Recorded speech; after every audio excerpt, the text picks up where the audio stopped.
السلام عليكم ورحمة الله وبركاته أحبابي. ይህን ቪዲዮ አታሳልፉት፣ እስከ መጨረሻ አዳምጡት። ለሰውም ደግሞ አዳርሱት። አዳሉ አለል ከይሪ ከፋዒሊ። አንድ በጣም ልቤን የምነካኝ ሐዲስ አለ፣ ወላሂ እሱን ላጋራችሁ እስቲ። ጅብሪል አለይሂ ሰላም ወደ ረሱል ሰለላሁ ዐለይሂ ወሰለም ይመጣና አንድ ነገር ይላቸዋል። ያ ሙሐመድ ዒሽ ማ ሺእተ ፈኢነከ መይት። አንተ ሙሐመድ ወይ የፈለግከውን አይነት የዕድሜ ክልል ኑር፣ አንተ ሟች ነክ።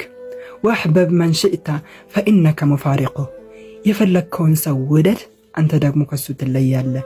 ከጓደኞች፣ ከሚስት፣ ከቤተሰቦች፣ ከልጆችህ ትለያለህ። ከሁሉም ሰው ትለያለህ። ወአዕመል ማ ሺእተ ፈኢነከ መጅዚዩን ቢህ። የፈለግከውን አይነት ስራ ስራ፣ አንተ ትመነዳለህ አለው። ወአዕለም አነ ሸረፈል ሙእሚን ቅያሙሁ ቢለይል። እወቅ የሙእሚን መከበሪያ ሌሊት የሚቆመው ሰላቱ ነው አለው። ይህን ቪዲዮ ለብዙ ሰው አዳርሱት። ለአላህ ብዬ ወዳቸዋለሁኝ። ወሰላሙ አለይኩም ወረሕመቱላሂ ወበረካቱ።